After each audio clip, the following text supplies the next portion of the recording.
Hello, welcome to the Ideas Sleep Furiously podcast. I'm Matt Archer. The reason you cannot see me if you are a regular subscriber and you're just wondering where the video is, well, that's because I'm currently in Oxford filming some special interviews and I forgot to film the introduction to this podcast, so I'm doing this via audio only. We will, I assure you, return to regular scheduled video very shortly. But today I have the honour of speaking with Jonathan Rose. I have wanted to speak to Jonathan for a long time now. He is the William R. Kenan Professor of History at Drew University. He has held visiting appointments at the University of Cambridge and Princeton University. He reviews books for the Times Literary Supplement and the Daily Telegraph in the UK. His fields of study are mainly British history, intellectual history, and the history of the book. And we mainly talk about his magnum opus, which is The Intellectual Life of the British Working Classes. That's the title of his book, which I think came out in 2003, and there's a new edition out now. That book won many prizes, first and foremost the Jacques Barzun Prize in Cultural History, the Longman-History Today Historical Book of the Year Prize, and the British Council Prize. In the book, Jonathan revealed that the British working classes were far more well-read than had previously been thought. I think this is also true with the American working classes, if you've listened to Noam Chomsky talk about factory girls, and we do talk about Noam Chomsky in this interview, because Noam is a very big fan of Jonathan's work. It wasn't at all uncommon to find a Welsh miner reading Shakespeare and Milton, or a weaver reading a translation of the Odyssey. Workmen paid boys to read to them. There were mutual improvement societies and book clubs. All of this has mostly been forgotten outside the realm of academia. And the advent of the TV and the smartphone is probably to blame for that. But it's a piece of history that we desperately need to hear about and rekindle. We need to learn these lessons, and we need to learn what caused the decline. I speak to Jonathan about education and what he's learnt about an ideal education system after reading and being immersed in so much intellectual history, and specifically the history of ordinary people's own reading habits and how they made immense efforts to educate themselves in the traditional canon. So I hope you enjoy this conversation. I found it immensely rewarding, and as I say, I think it's something that everybody needs to learn about. So without further ado, I give you the wonderful Professor Jonathan Rose. Okay, Jonathan, well, thank you for coming on to the podcast. I wanted to basically start with your own biography, perhaps your own educational journey. I would have given you a biography previously, but perhaps in your own words you can say how you came to be a professor of, well, intellectual history, really. Well, my original goal was to be a professor of intellectual history in the sense of high ideas, great books, and so on. I was going to graduate school in the 1970s, and at that point, of course, social history was very much the going thing. And social historians criticized intellectual historians, not without reason, for being elitist. I mean, we're discussing these a few dead white males, and they're talking to each other. What about the great mass of ordinary people? This was a criticism we had to deal with. And that drove me inevitably toward the history of reading. In other words, who's reading all these great authors, and how are they responding to them? Is their audience indeed an elite audience, or is it a much more popular audience? And I found myself in doing graduate work at the University of Pennsylvania, and I had to take a course in social history, and wasn't really at home there, and had to pick out a paper topic. So I decided I would write on the British working class audience for classic literature. And I wrote a paper on it, and then my professor sent it back, drenched in red ink. It was not very good, but I resolved that I would someday come back to this topic and explore it in more depth. And of course, eventually I did. And that started me off in this new direction in intellectual history. So you wrote, when do you start writing the book? Well, you could say I started writing it my first year in started germinating. But really seriously, it was after I finished my first book, which is a kind of conventional intellectual history of Edwardian Britain, called The Edwardian Temperament. and that came out in 1986. So at that point, I started writing the next book over the several years, which became The Intellectual Life of the British Working Classes. And could you just speak about where you think this interest came from, this motivation to delve into this particular part of history? I know you say it's kind of it wasn't necessarily the history that people were writing or talking about at the time, but was there anything more to it than that? There was, and that was, of course, this was a time when the traditional canon of literature was under attack. Again, being very elitist, and I felt that was in many ways misguided. I thought that this kind of literature, in fact, in many respects, transcended class, certainly in terms of its audience, and could be liberating for readers of all class, including or even especially the more disadvantaged classes, precisely because they were denied so much agency, denied education, and as a result, the great books had real scarcity value for them and enabled them to take control of their own lives, to think for themselves. And these are people who have to take orders basically all their lives, So in that sense, I did have a mission in pursuing this, and I hope I was able to communicate, I think, some valuable lessons about some of the assumptions we have concerning ordinary readers, which may not be at all valid. So I guess a few questions kind of pop out here. One, would you then call yourself a revisionist historian?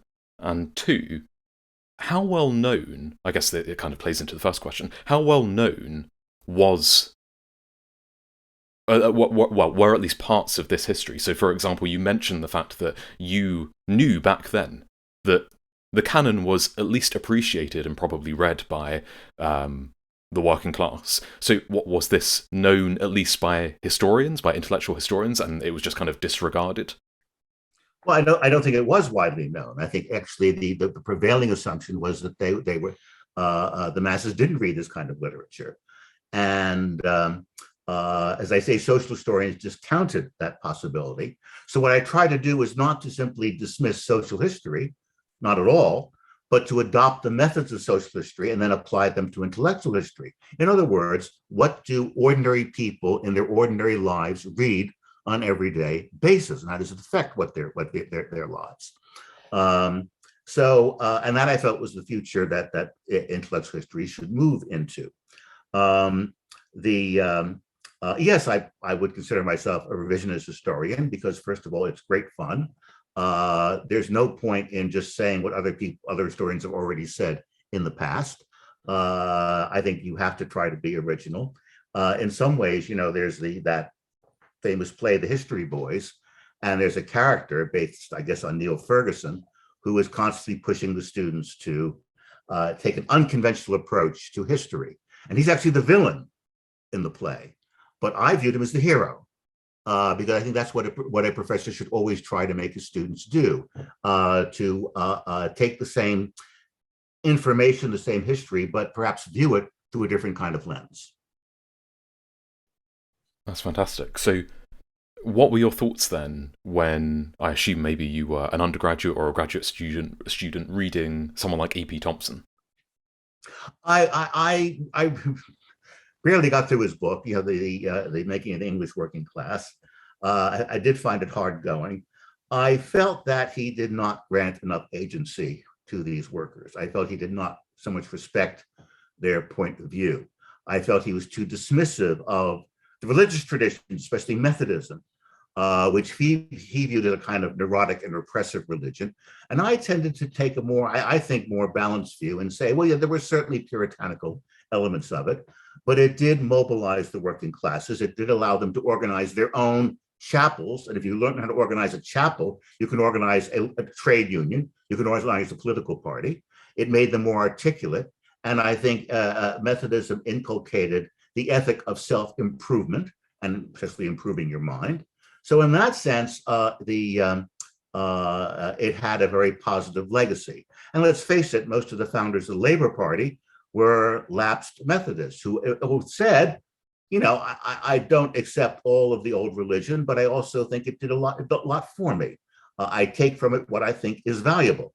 And in that sense, yes, I think Methodism served a very positive purpose.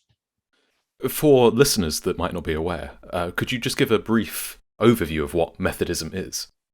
Well, Methodism was the original evangelical movement founded by John Wesley in the mid 1700s. It was designed originally to reform the Church of England from within, but eventually broke away and set up its own church. And it emphasized, amongst other things, well, according to the evangelical impulse, you just don't tend to your parish. You go out and bring the word of God to everyone all around the world. Okay, there is no predestination. You can achieve salvation through your own free will by accepting Jesus, and you can organize this church on your own behalf. You don't have to sit in the back of the pew in a Church of England, church and listen to whatever the Oxford, Cambridge educated priest is telling you. It places much more emphasis upon the initiative of the working classes, and I think for that reason, it was very attractive to many working class Britons, especially in the 19th century. And some would say that it prevented a revolution in Britain because rather than gravitate to atheist philosophies, the radicals gravitated to a basically Christian movement, which accepted Christianity. And maybe that's true. It also, I think, mobilized the working classes and made them politically active and intellectually active. Yes, early Methodism could be puritanical. They frowned upon secular literature, but as we move forward in time, that kind of Puritanism fades away, and we find Methodists more and more embracing all the great books, and promoting self-education. So in that sense, I think it was, on the whole, a very positive legacy. I'm not a Methodist myself, but I do teach at a Methodist college, Drew University. And I guess perhaps the ignored question here, and I've got to ask it being British, why the British working classes? Well, amongst other reasons, why did I choose to study that? Because we have a lot of raw material to work with. There was David Vincent and John Burnett, two superb British historians, collected a bibliography of the British working class autobiographies. They found 2,000 of them. Just a few pages in a manuscript in somebody's attic, and of course some that were published by mainstream publishers, and some published by local printers. And what I basically did is I read through most of them, one way or another, because they contain a lot of information about reading habits. This is what, when British working people wrote their own history, they said, this is important. This is something you have to know about me. These are the books that shaped me. Okay. So that is an invaluable resource. Now, with other cultures, it's much more difficult to find that kind of source material. I've spoken to historians of the non-Western world, made them say, we can't do this sort of thing. Right. Because the sources simply aren't there. I'm not sure that the sources are not there. I think if we look hard enough, we may find, for example, among South African workers or workers in textile mills in Bengal, that yes, we find a similar impulse toward self-education. I wouldn't give up on it. I actually first became aware of your work maybe 10 years ago, and it was through Noam Chomsky. He mentioned your name. I don't know if you've spoken to him. I only actually was in the same room with him once. It was at a seminar in Cambridge, Massachusetts, and for some reason I didn't introduce myself. I'm sorry. I perhaps felt a little shy, but yes, what he said about me with my book was very kind. So when was this? When were you in that room together? Oh, I think it was about 7 years ago. Right. Fairly, not so long ago, fairly recently. Yeah, so I think he's mentioned you several times when people have asked about this forgotten tradition, and he always refers to your great tome. And I do, of course, discuss the British working class anarchists, who very much were part of this this self-education movement. And yes, obviously he has sympathy with that. Yeah, well, he, as I'm sure you know, talks about. He said he always defers, I think, to your authority on the British working classes. He says, I've read Jonathan Rose's great book, and I don't know Britain as well apart from reading your work. But he talks about similar trends with what he calls the I guess not him, but the literature calls the factory girls of in Boston. So I imagine that there are parallels there. Would you say that there isn't anywhere near as much literature for that tradition for those people either? Oh, I think this tradition is equally strong in the United States. Okay. The self-educated working class. Now, the problem there is there's no language problem studying the British working classes. They're basically speaking English. If we talk about the American working classes, they are from a profusion of different immigrant groups, ethnic groups, and it would be almost impossible to study them together unless you knew all these languages. So what I think we will see, and I hope we will see, is we will have individual studies of Jewish workers, Italian workers, Portuguese workers, whatever, and the institutions they created. And they did create these institutions, no question about that. Study groups, libraries, and so on. And then maybe put the whole mosaic together. Yeah, I mean, one of the lines that got me when Chomsky describes this history is he says, my family obviously came from Jewish working class roots, and he talks about, I think, his great uncle, or perhaps it was just his uncle, owning a newspaper stand in New York, and he said that these people, some of my extended family, were some of the most educated, well-read people I ever met, much more so than anybody I met in Harvard, MIT. 50 years, he spent in these top institutions. That's quite a claim. It is quite a claim, but I understand where he's coming from. And in many respects, it's true, because let's face it, as academics, we are forced to study rather narrowly certain topics. That's a professional necessity. If you, or in English literature faculties, you are the imperative is to produce monographs, which means you focus on one thing in a given book. Well, that's not the way ordinary readers read books. They experience the work as a whole, and it's a very individualized response, which doesn't just get you very far in the academic profession. So there is a kind of divide there, and the autodidacts tend to be, their education is uneven. There are certain subjects they know well and others that they don't. But also it can be very broad in that respect. They don't respect disciplinary boundaries. They read promiscuously, in other words. And they may read anything that comes to hand, because often the supply of books that's available to them is somewhat limited. But yes, in the process of that, they can acquire an education of great breadth, perhaps more so than academics can. So, just to put this into perspective for people, how many books would you say that you read in order to write the intellectual life of the British working classes?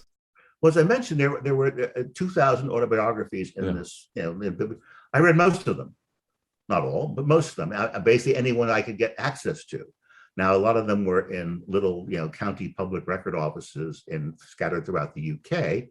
So what I did is I got a brick rail pass and a pair of running shoes and a laptop computer and a backpack, and just whistle stopped all over Britain, and eventually covered most of them. Now, are they books? No, some of them are just a few pages long. Some of them are complete books, but I'd say half of them contain no useful information for me, but that means another half did. And so basically that's what I covered. I think that's it's a good research method. Simply take a body of literature that yields a certain amount of historical information, read everything there, and then you can draw conclusions from it. Could you give people an overview of your key findings and perhaps what you think are the most important takeaways for a modern audience and the collective amnesia that's kind of dawned on us? Well, a few things. First of all, that this traditional canon is indeed very liberating for people who have been denied educational opportunities. Secondly, the traditional canon for the working classes is indeed very traditional. That is to say, their literary tastes tend to lag about one generation behind the tastes of more educated middle class audiences. In the 1920s and 1930s, the workers were not interested really in literary modernism, for example. And the reason is that an appreciation of modern or contemporary literature costs money. I mean, you're buying books that are new. You have to keep up with the literary reviews. And whereas if you're reading older books, they're out of copyright. They're very cheap, or just pick them up on a used book stand. And there was every tiny working class community had a used, a bookstall. We can get them for next to nothing. And so again, their reading tastes tend to be somewhat old-fashioned relative to the middle classes. I also, though this may have been a hasty conclusion, concluded that by creating a scholarship ladder, by creating more educational opportunities, this self-educated strata within the working class was skimmed off and precipitated up into the middle classes, and therefore the working class lost after World War II, let's say, this self-educated element. But that may have been too hasty, and that's something I might want to revise if I had to rewrite the book today. I think especially the internet has now made self-education accessible to everybody in an unprecedented way. Yes, there's a lot of rubbish on it, but there's also a lot of important dissident voices that I think need to be heard, voices from the grassroots. And so I am very much, on the whole, think the internet is a good thing. And I very much conclude that attempts to censor it or get rid of so-called misinformation are ill-considered, because much of this misinformation is in fact true information. Yes. So could we talk about the specific books, the books that were most popular among the working classes? Certainly the English classics, Chaucer, Shakespeare, Milton, George Eliot, and so on. Also American literature. I think because, let's face it, until 1891, there was no international copyright, which meant, of course, that American publishers could steal Charles Dickens, but British publishers could steal Edgar Allan Poe and Mark Twain and publish them very, very cheaply. And as a result, the American literature was available cheaply to the Victorian working classes, and it was very accessible, and it did contain a kind of a democratic spirit. In many ways, they admired the United States. They viewed it as a more classless society. It's not, of course, it wasn't, but that was the image that came through in the literature. And certainly, if you read Mark Twain, you have this vista of a country where you can just light out for the country and go to the frontier and live a free life. And I think that they found very, very appealing. So that is something they very much responded to. Of foreign literature in other languages, not so much. But to some extent, and there's a very good book by Edith Hall, which has just come out recently. There was a working class audience for the classics, Greek and Roman literature, in translation, of course, usually.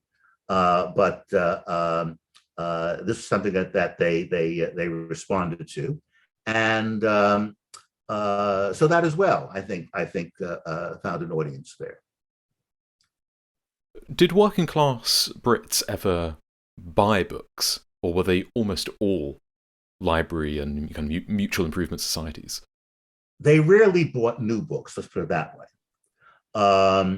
They often bought used books because you could literally tuppeny bookstalls. I mean, that you could pick it up for that cheaply. Obviously, to a large extent, they relied upon libraries, both public libraries, or libraries organized by the workers themselves, which was also fairly common. They relied upon exchanging books, sharing books with other workmates and so on, and collective reading. One person reads a book aloud to others. So yeah, certainly they did not subscribe to literary reviews, so that wasn't really a guide for them. They were much more guided by their workmates. What did they recommend, and their own personal tastes.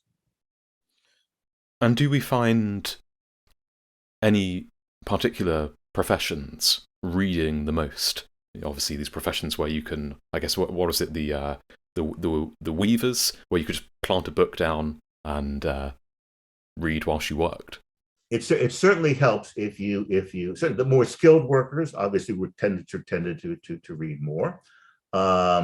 Those who were in quiet workspaces, which might include shepherds. I mean, you simply, what do you do if you're a shepherd? You're sitting around much of the time, and there's no noise.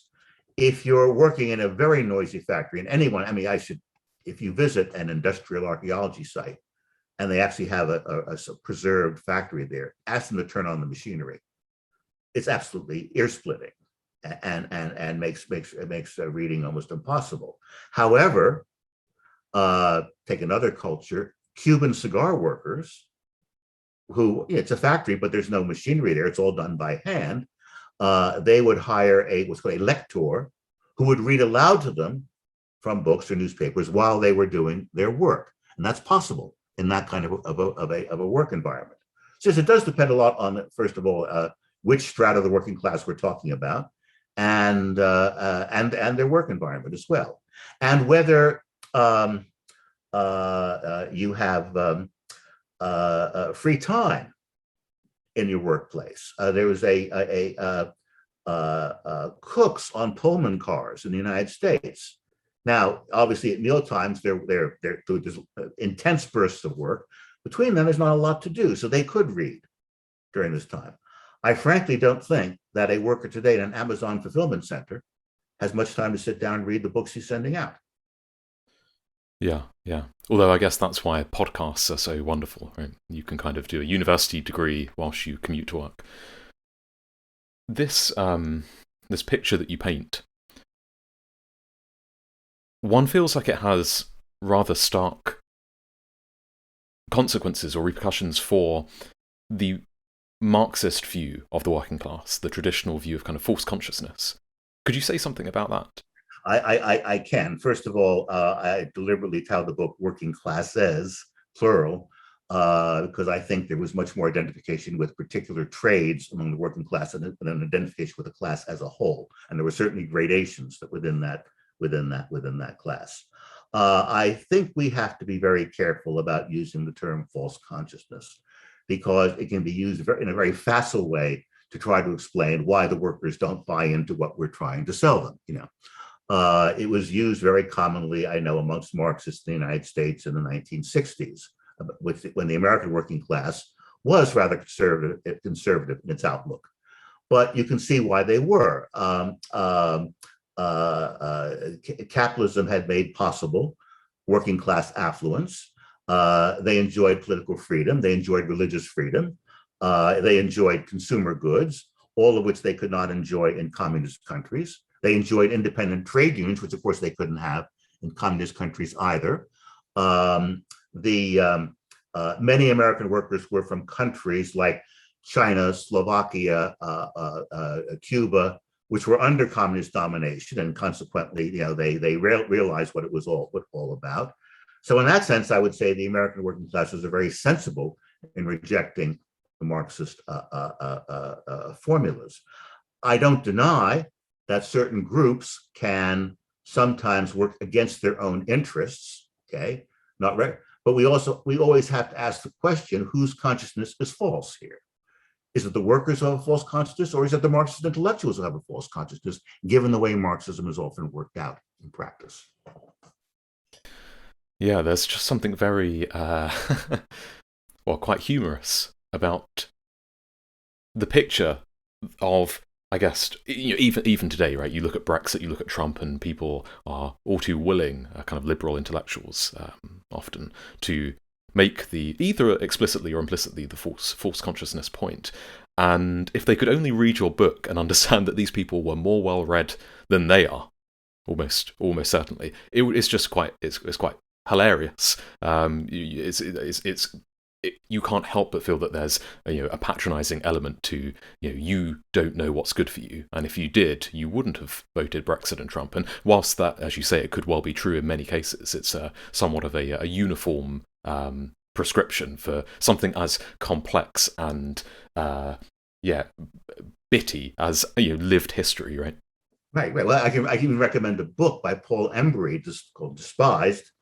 It's why the left despises the working class. Yeah. He's a firefighter. He's a Labor Party activist, but also what we represented what's called the Blue Labor movement, which basically upholds, shall we say, left-wing economic values, but also rather conservative social values. And he says there has to be more awareness of what things like uncontrolled immigration are doing to traditional working class communities. Putting a great strain on social services, for example. And I was very impressed by his book, actually, and can recommend it. Perhaps to flesh out this picture, it would be good to talk about the news consumption of the working classes as well, because one of the things I looked at your book many years ago now, but one of the things I remember, one of those great tables that you have, is just how much news people read, how many different newspapers they read. Could you talk about that? Well, it was limited because, of course, by the early 19th century, the newspapers are taxed, they're stamped, and that makes them terribly expensive. And the whole idea, of course, was to keep them out of the hands of the working classes. But they read them either by simply collectively buying it. A dozen workers will club together and buy one copy and then circulate it around. Or some of these papers, of course, simply published illegally without the stamp. Now, of course, that by the mid-century, that's done away with. Though there is certainly there's a lot of consumption of popular newspapers and the BBC later on. That said, I think there isn't a lot of awareness about what's going on outside of Britain, frankly. We talked briefly about the importance of local communities, and they were. If you read these autobiographies, you get a incredibly detailed picture of the communities they grew up in. They remember everybody. They remember which shops were on which street, that sort of thing. But the world beyond that, they are largely unaware of. There were attempts to inculcate loyalty to the empire, Empire Day celebrations, for example, in the schools. It went over the kids' heads if they were working class. They had they probably couldn't have found any of these colonies on a map. In the years leading up to the Second World War, again, there's virtually no awareness of what's happening in Europe. Simply, their geographical horizons are much more limited, in part because they might spend their entire lives within a certain community and rarely travel very far beyond that. So we've spoken about the news and perhaps the restricted access to the mainstream. What about the workers' press? Well, they had there's the Daily Herald, which is a daily paper. There are I think what they read more were the popular papers like News of the World, like Reynolds News, which tended to might be politically fairly radical, but also rather sensational, frankly, as the tabloids are today. It's question. I wonder how much that they really, raised the political consciousness of the working classes, or whether they were simply, for the most part, they were more concerned with the sensational aspects of journalism. When I talk about the self-educated workers, I tried to calculate how many there were. I focused on Sheffield in 1918 because there was a survey of the workers done there. I said at most, maybe 1 out of 6 were reasonably well read, and sometimes impressively well read. But the others, no. So we're talking about a significant but still fairly small minority. Could you talk about those British anarchists? Yes.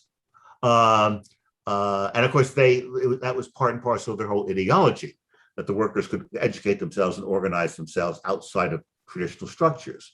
Well, yes, you can, but the anarchists were very small in number, and were never. What years are we talking? So people have Well, context. we're talking about, let's say, the Edwardian years before the First World War, when they were probably at their height. Um, they were concentrated to a large extent amongst the Jewish immigrants, but I would say never became a mass movement. I mean, most British workers remained attached to the Labour Party, or to some extent as well, the Conservative Party as well. While I'm sure, anarchists today, or anarchist scholars, are very interested in the anarchist movement, they're projecting their own interests onto it. It just didn't really take root, I think, in a big way amongst the working classes. It did emphasize self-reliance, but I think it was, C.S. Lewis said, the problem with self-reliance is that not all selves are reliable.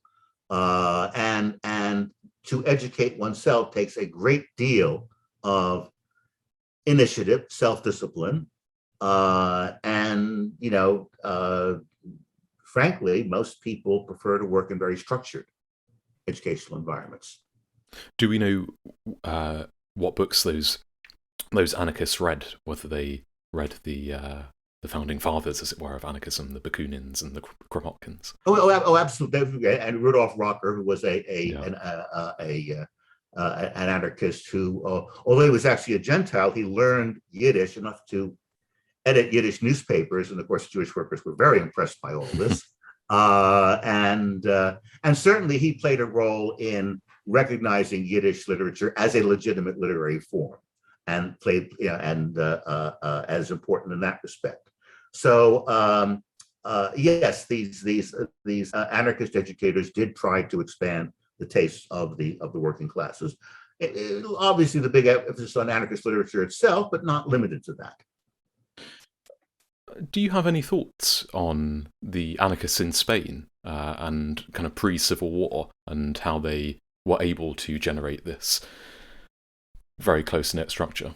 They had libraries, not only in Spain, but many of them ended up in Argentina, where they also founded workers' libraries as well. And obviously, they did great work in workers' education. Now, it was, I guess I raised the question, well, even if they were anarchists, how tolerant were they of different points of view? If you read Orwell's Homage to Catalonia, he says, among other things, well, they've shut down every Catholic church in Catalonia, in fact, which he favors, actually, by the way. And you say, wait a minute. I mean, if anarchists believe in freedom, shouldn't people be free to worship in a Catholic church if that's what they want? Well, of course, we know that they didn't extend that freedom to that. And anarchism could very quickly degenerate into basically mob rule, which was not perhaps the kind of free utopia that they had originally promised. So in that sense, my feelings about anarchism are while I admire to many respects their libertarianism, their willingness to criticize the system, their reliance on thinking for themselves, there can be problems with it as well. Do you think, after all these years of being steeped in reading patterns, reading habits of ordinary people, do you think you've been able to glimpse something that allows you to make or something that informs your own prescription for what a good education is, given the context of, the smartphone, the internet, the TV, video games? I guess a cynic or a pessimist might look at your work and think, well, that's fantastic. That's not what I expected. But let's face it, there was nothing else to do. So, even people who aren't, got an IQ of 130, yeah, they're probably going to pick up a book. There's nothing else to do. But I don't want to throw too much at you. Is that how you see it? There is the danger of having, 500 channels on cable television, nothing to watch.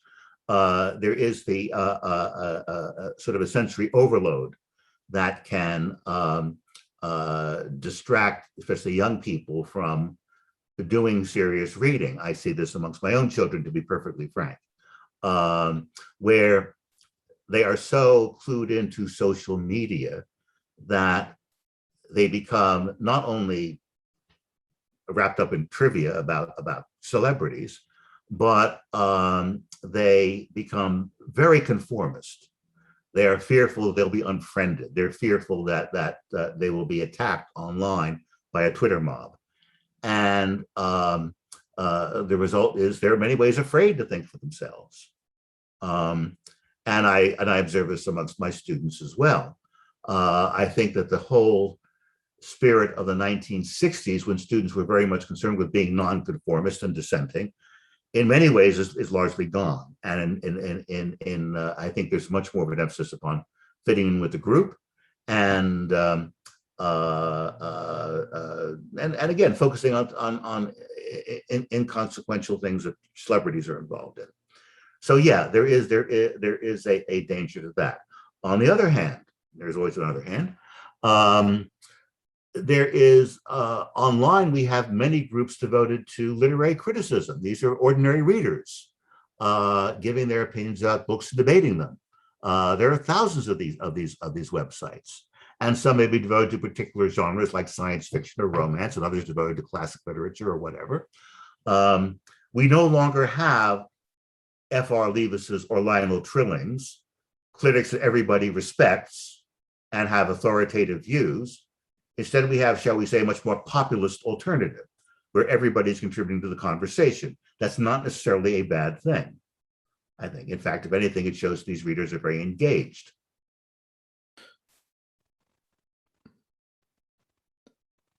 What do you think schools and teachers can do? I mean, I'll give you my own depressing anecdote. I went to Cambridge University to do a master's and lived with trainee teachers. I lived right next door to the education faculty. I was, well, I would like to say I was surprised, but I wasn't that surprised by how poorly read the supposedly the best teachers, right? People that are going to Cambridge to do their teaching qualification. And Cambridge, I think Oxford too, they put an emphasis on if you come here, you should really be going into the state sector to teach. You shouldn't be swanning off to private schools. So these are the people who are meant to be at the forefront of, I guess, social mobility in a way. And I remember speaking to a history teacher who didn't know who Charlemagne was. Oh dear. Okay. Yeah. But when you're looking at that problem at a macro level, what would you like to see? Because I think our countries probably suffer from many of the same maladies. Right, and I mean, a better pay for teachers would probably help. I also think that greater autonomy for teachers would help. For example, well, how is literature taught in American schools? We have the so-called Common Core, one of Bill Gates's ideas, which I think has been a disaster, because what it basically means is they have to buy these enormously expensive anthologies, which only give them snippets of great literature. There's almost no works that are being read in their entirety. So principals can say, well, we're reading Shakespeare and Milton and Louise May Alcott and Mark Twain. Yeah, they're reading a few bits of them, but they're not reading anything in a very sustained way. I would say throw out all the literature textbooks and instead give students, not loan, give them paperback copies of classic literature. The teacher can choose what they want. Okay, they can teach whatever they feel passionate about. But the students should sit and read the whole thing from beginning to end, and then when they're finished, they can keep it. They can put it on their bookshelves. Okay, I think that will could do enormous good, especially in communities, relatively poor communities, which are underserved by public libraries. That would do an enormous benefit of encouraging the reading habit over a lifetime, which is, of course, what you want to aim at when you teach literature in the state schools. There has been talk for a few years about throwing out GCSEs, dispensing with the qualification that people do when they're 15, 16. Do you have thoughts about assessment? People perhaps on the more progressive side of education will say that they don't want children to feel arbitrarily stymied, or we talk about a letter is, or a number is something that you use to assess the quality of meat. A human is much more complex than that. Obviously, that's putting the point somewhat reductively, but I do feel that there's something to that. Okay, I do think you can criticize the SATs, which of course are the entrance examinations for American colleges, because if they're largely multiple choice questions, you're filling in little bubbles. And sometimes if you really think about these questions, there's more than one correct answer. And I'm not sure it's that much of a measure of real intelligence. I do think we should be assigning a good deal more writing to students than we do.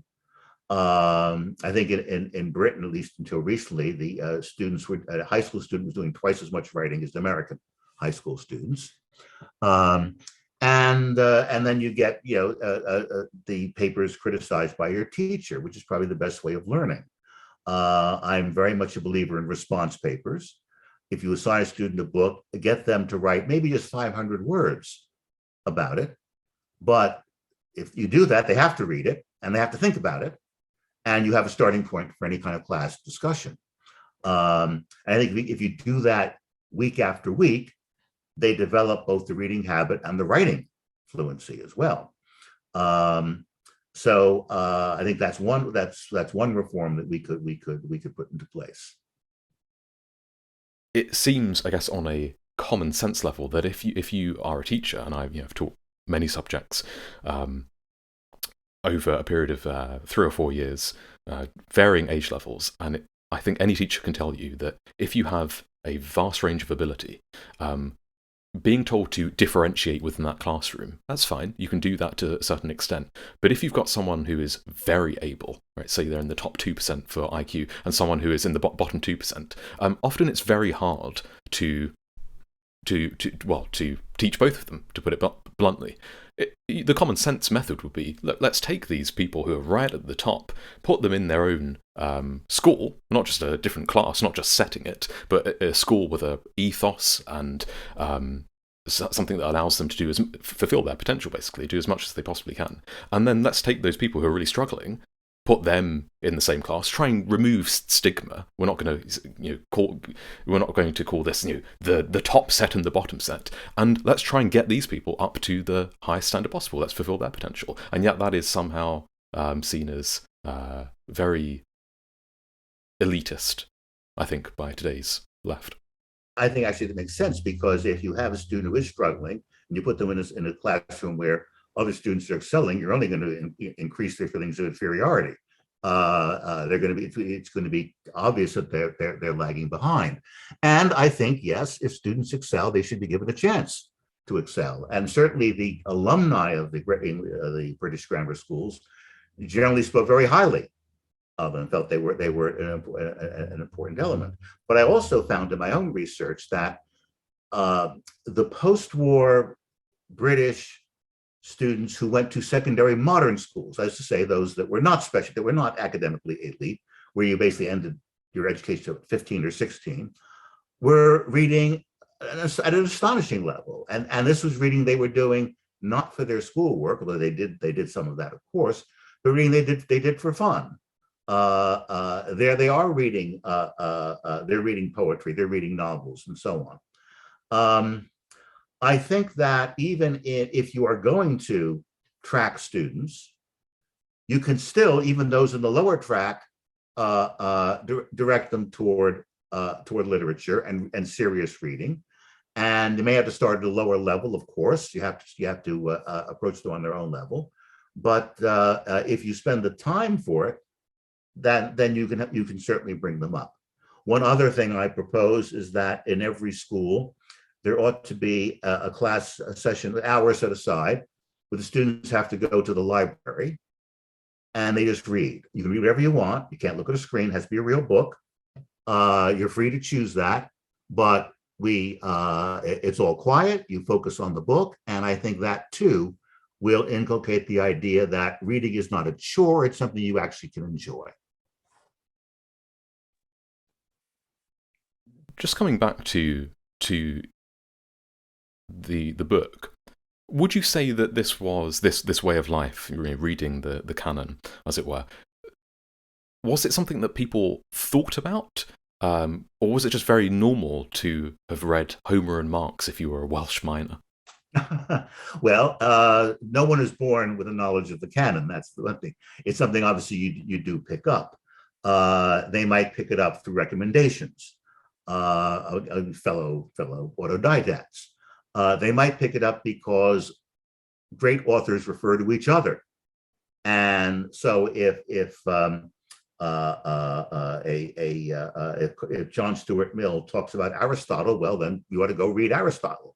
And in fact, you could, if you do that, you can gradually reconstruct the entire canon because it's all internally referential.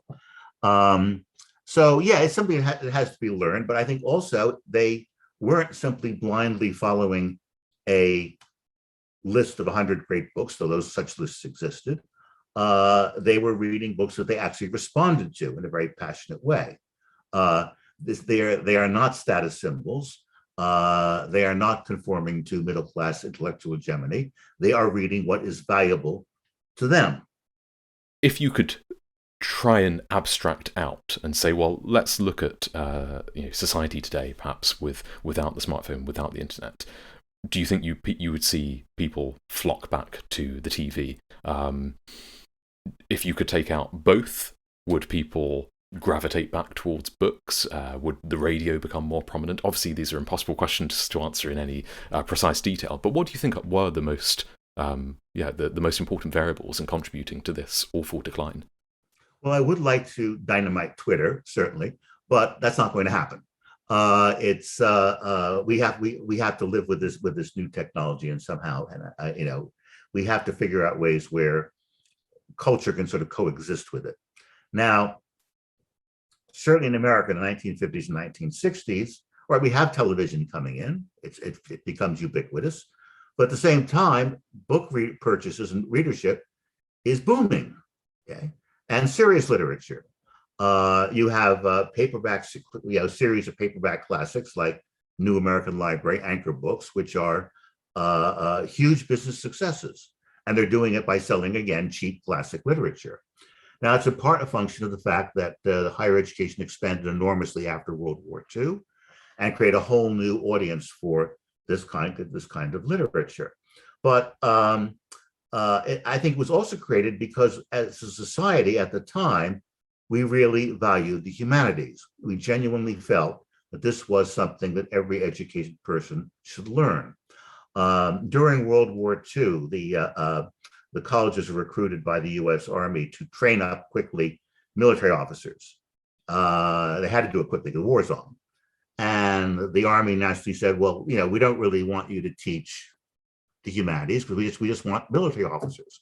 And the academics put their foot down and said, no, if you want a college degree, you have to earn it. And that means becoming a well-rounded, educated person. Now, we were fighting a war for national survival, but we still had time to devote to studying the humanities.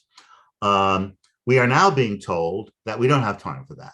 We're competing with China. We need to learn STEM. We need to learn technology, and we can push the humanities to the side. And in fact, humanities enrollments, which boomed in the 1950s and 60s, have now tanked. My own university has lost nearly half of its humanities faculty in, say, the past decade, and that's typical by sheer attrition and loss of enrollment.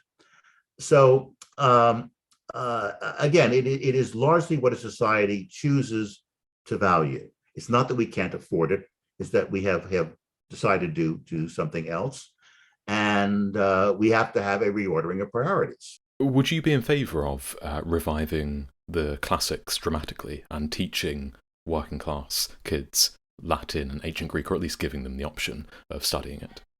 Well, okay, or at least if not Latin and Greek literally, which are tough subjects to learn. Let's face it. Certainly the classics in translation. The Odyssey is the greatest comic book ever written. It's absolutely gripping, and we certainly have many cases of, in America, drama teachers in inner city schools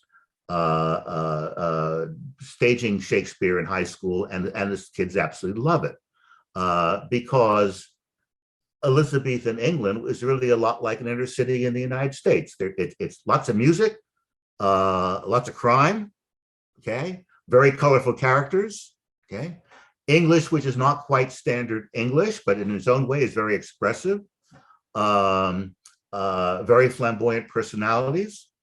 And so, sure, they relate to it very well. In fact, there's right now apparently a great production of Merry Wives of Windsor up in Harlem. Yeah, I think this can and does relate to can be something that speaks to inner city kids. Much is made of the shifts that we're seeing, especially for young girls and mental health, this compared to despair mentality where they can go on Snapchat and I'm sure you've seen it with your kids, grandkids, where you can apply these filters and it makes you look more beautiful. It's quite terrifying, and some people overdo the effects. They think it's just different, right? In the same way that going from the horse to the car was different. Humans adapt. Now, there are specific points to point out here that actually we do see mental health seemingly getting worse, especially for young teenage girls. The rest of the data, it's muddy. But from what you've seen as a college professor and your own research, and I guess in your own personal life, do you have do you lean to, like, maybe it depends on the side of the bed that you roll out, but do you lean to the optimist side of where we're going, or the pessimist view that actually this is a paradigm shift in technology and we've got these giants in social media in Silicon Valley who are basically devoted to weaponizing your attention, and this is something brand new? I'm pretty pessimistic, actually, not irredeemably, but I think we can turn it around. But yes, the tech barons have designed the system so that it's addictive, so that kids keep coming back for more and more and more. And this is something we have to take steps to curb. Now, we could do it in part by simply banning smartphones from schools. If you just can't turn them on, period. Maybe you even have to turn them over to the teacher at the beginning of the day and pick them up at the very end, but they are a distraction. Of course, I speak as someone who doesn't even have a cell phone. My wife calls me a lovable Luddite.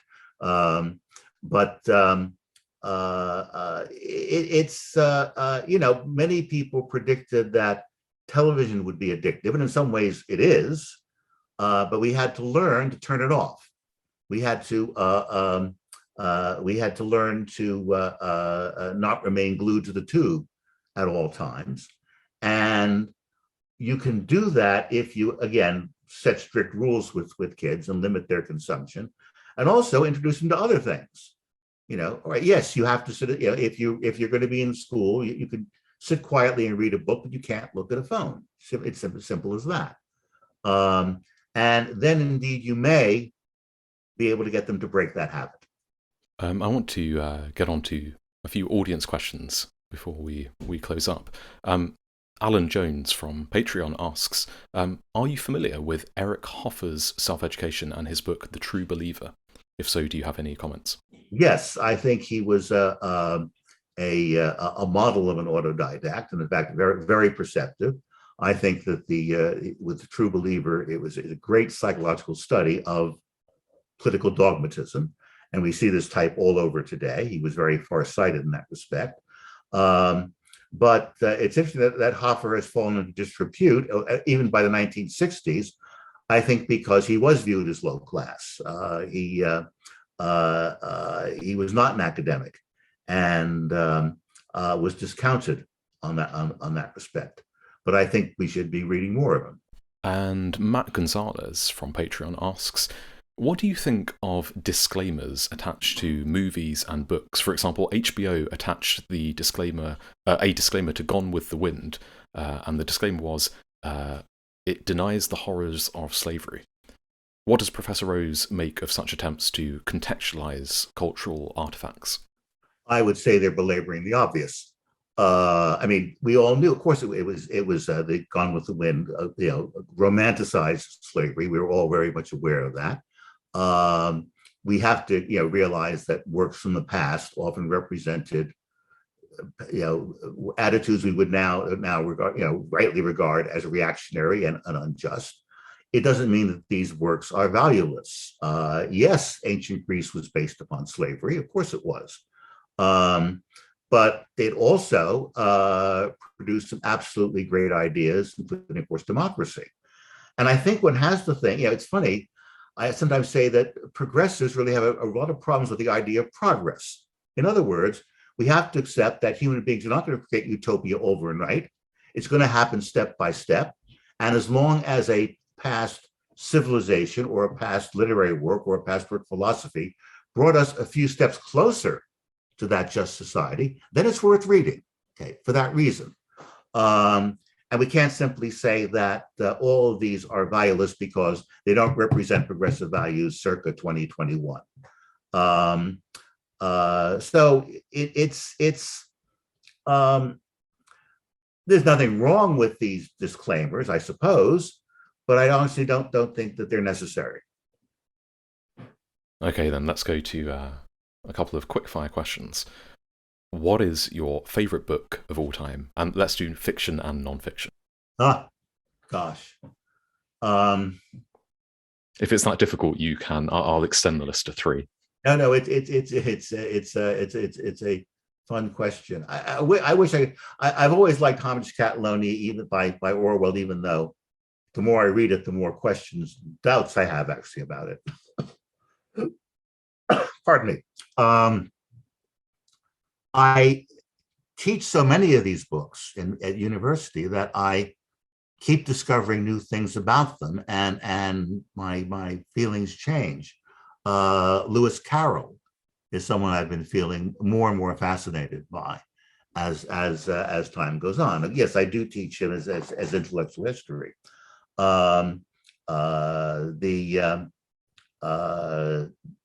Charles Dickens' Great Expectations, which I think is absolutely, it evokes childhood as no other book does, is something I'm really very fond of. I'm terribly impressed by the Federalist Papers, which I think avoided many of the pitfalls that utopian literature can fall into. So I have many favorites, difficult to point to one of them. What do you think is the most underappreciated, either history book or historical document? Underappreciated. Good question. I rediscovered Richard Hofstadter's The Paranoid Style in American Politics. And even though he's been largely dismissed by more recent historians, I think he was onto something. And I think there is a deeply paranoid tendency in American politics on both sides of the political spectrum, which we now see coming to the fore. And it's one reason why American politics is now so deeply divided, because each side is totally distrustful of the other and thinks in rather conspiratorial terms. So in that respect, I think he was actually very farsighted, in a way that there was far less of that in 1964 when he actually wrote the book. Yeah, there was the John Birch Society and so on, but for the most part, American, and I've done some research here, American political discourse was far more rational. It was far more tolerant. You had people of different political persuasions actually coming together and reasoning together. You had pundits like David Susskind on the left and William F. Buckley on the right, who would have these talk shows where they would invite political opponents onto the show and would actually have a civilized debate with them. Now it's just a slanging match.